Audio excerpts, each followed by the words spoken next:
A cura do cego de nascença. Certamente precisamos meditar no sexto sinal que Cristo faz, que é a cura do cego de nascença. Nesse episódio, os discípulos começam questionando.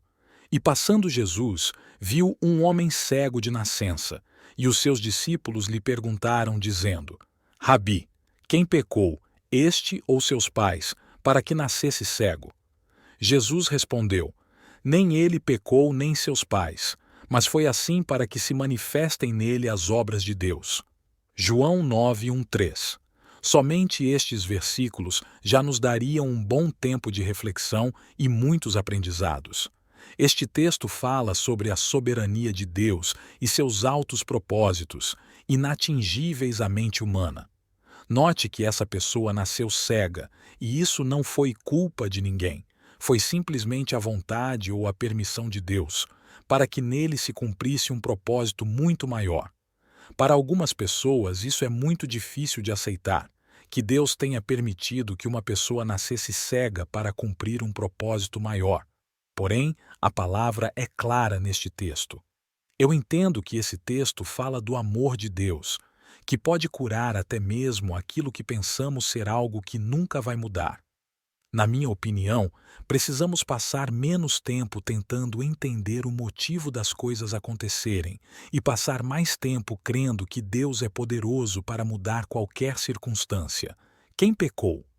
A pergunta dos discípulos, quem pecou? Também é interessante e demonstra um costume da época. Sempre que alguém tinha uma doença como essa ou até mesmo sofria com a pobreza, os judeus atribuíam isso a algum pecado cometido pela pessoa ou pelos seus ascendentes mais próximos. Jesus quebra esse pensamento mostrando que ninguém tinha pecado e que nem tudo o que acontece em nossas vidas é consequência daquilo que fizemos. Algumas coisas são simplesmente a vontade ou a permissão de Deus para tal. Não é este o que mendigava? Outro ponto interessante do texto é o questionamento que os vizinhos fazem. Então os vizinhos e aqueles que dantes tinham visto que era cego diziam: Não é este aquele que estava assentado e mendigava? Unes diziam: É este. E outros: Parece-se com ele. Ele dizia: Sou eu. João 9:8-9. Dizem os mais estudiosos que as pessoas como este homem que nasciam com ou desenvolviam doenças e dificuldades mais agudas mendigavam, pois isso, além de ajudar a família, ajudava os judeus a darem esmolas. O ato de doar dinheiro para as pessoas em necessidade era bem visto diante deles, pois era um ato de caridade, algo do qual Deus se agradava. Note, porém, que eles nem mesmo prestavam atenção à pessoa que, por muitos anos, estava lá, no mesmo lugar. A palavra diz que nem os vizinhos tinham certeza de que ele era aquele homem, cego desde o nascimento. Eles usavam esse homem para satisfazer a necessidade de fazer a obra de dar esmolas, mas mal prestavam atenção nele. Não podemos fazer obras sem considerar que elas devem ser frutos do amor ao próximo.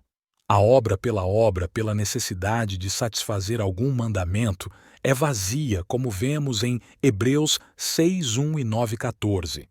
O apelo do texto aqui, para mim, é: não pratique obras mortas, obras que só visam o cumprimento de um mandamento sem o entendimento do amor a Deus e ao nosso próximo.